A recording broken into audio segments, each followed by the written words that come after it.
Morning students, आज हम करते हैं एमकॉम फर्स्ट सेम का जो हमारा सब्जेक्ट है हमारा human research management. And human research management में जो हमारा मोस्ट इम्पोर्टेंट जो टॉपिक चल रहा था वो चल रहा था हमारा पद उन्नति, यानी होता है प्रमोशन। सबसे पहले हम देख लेते हैं कि प्रमोशन के कुछ टॉपिक्स इससे पहली वाली वीडियो में हमारे कंप्लीट हो गए हैं, तो आप लोग पिछली वीडियो जाकर देख सकते हैं जिससे आपका कोई भी टॉपिक मिस ना हो। आज की वीडियो में हम आपको पढ़ाएंगे पदोन्नति के उद्देश्य।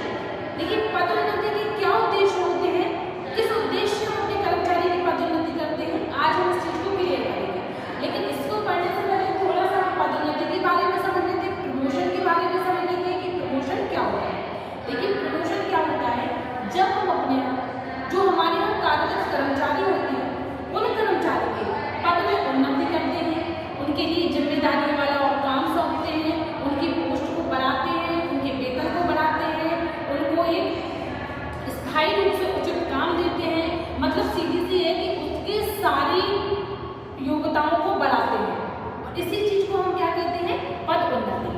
हम अपने कर्मचारी जब हमारे यहाँ लंबे समय तक जो कर्मचारी होते हैं वो कार्यरत होते हैं, उनको बहुत सारा अनुभव हो जाता है, बहुत सारा एक्सपीरियंस हो जाता है। अब वो उस पद से ऊपर वाले पद पर भी काम करने के लिए सक्षम हो जाते हैं, है ना। तो उनके लिए भी चाहिए कि थोड़ा सा उनको भी मोटिवेट किया जाए, उनके लिए भी चाहिए कि वो बहुत समय से काम चल रहे हैं, उनकी मतलब उनकी सैलरी में भी परिवर्तन किए जाए, है ना, बढ़ाई जाए। तो इस चीज को सारे कामों को देखकर हम अपने कर्मचारियों को जब उनको पद में उन्नति करते हैं तो इसी चीज को हम क्या कहते हैं, पद उन्नति कहते हैं। देखो पद उन्नति के क्या उद्देश्य होते हैं, सबसे पहला है हमारा कर्मचारियों का अच्छा उपयोग। क्या होता है, हमारे यहाँ जो मतलब कार्यरत कर्मचारी होते हैं, हम अगर बार बार कर्मचारियों को परिवर्तन करेंगे, बार बार कर्मचारियों को चेंज करेंगे तो हमारे यहाँ जो योग्य कर्मचारी है ना ही वो बचेंगे और ना ही कोई योग हमारे यहाँ बन पाएगा।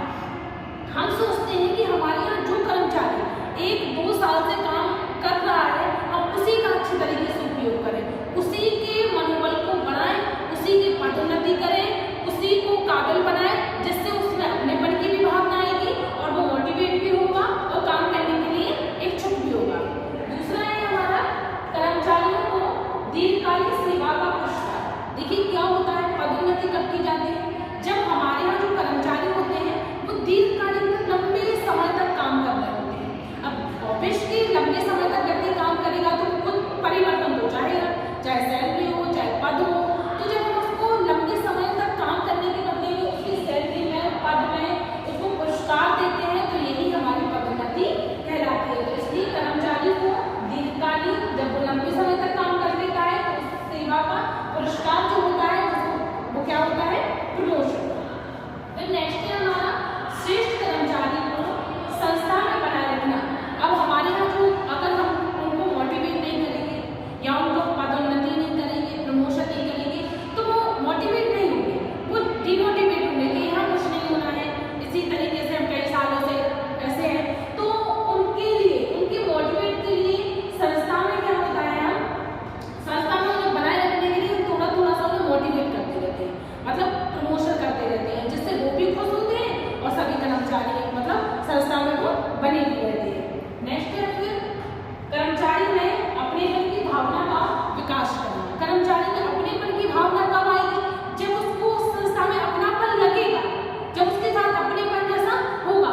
सीधी सी बात है कि अगर हम बहुत समय से हमारे यहाँ कोई काम कर रहा है और उसकी ना पदोन्नति हुई है ना उसका प्रमोशन हुई है तो वो कैसे उन्नति कर पाएगा, कैसे काम को कर पाएगा, कैसे सक्षम हो पाएगा, है ना। तो उसके लिए कर्मचारी में अपनेपन की भावना के लिए हम उसको पदोन्नति कर लेते हैं, जिससे उसे लगता है कि इन्हें भी मेरी नीड है और मुझे भी इनकी नीड है ना। तो वो हो गया। नेक्स्ट है हमारा प्रशिक्षण व्यय में कमी करना। प्रशिक्षण यानी होता है ट्रेनिंग। अब हमारे यहाँ नए कर्मचारी आएंगे, उन्हें ट्रेनिंग दी जाएगी, उसमें बहुत सारा व्यय भी होगा, इन्वेस्ट भी होगा। तो उस इन्वेस्ट को बचाने के लिए भी हम अपने पुराने कर्मचारियों की नियुक्ति करते हैं, है ना।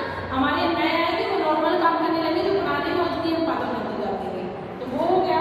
नेक्स्ट है हमारा कर्मचारी के मनोबल में वृद्धि। मनोबल, उसका मनोबल बढ़ेगा, उसकी वृद्धि होगी, उसका विकास होगा, उसके काम में परिवर्तन होगा, उसकी सैलरी में परिवर्तन होगा, मोटिवेट होगा।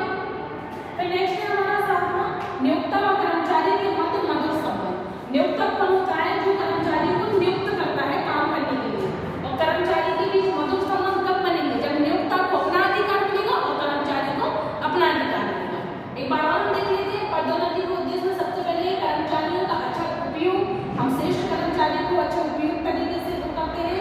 कर्मचारियों को दीर्घकालीन सेवा का पुरस्कार, जब हमारे यहाँ कर्मचारी लंबे समय तक कार्यरत होता है तो उसको जो पुरस्कार होता है वो प्रमोशन ही होता है।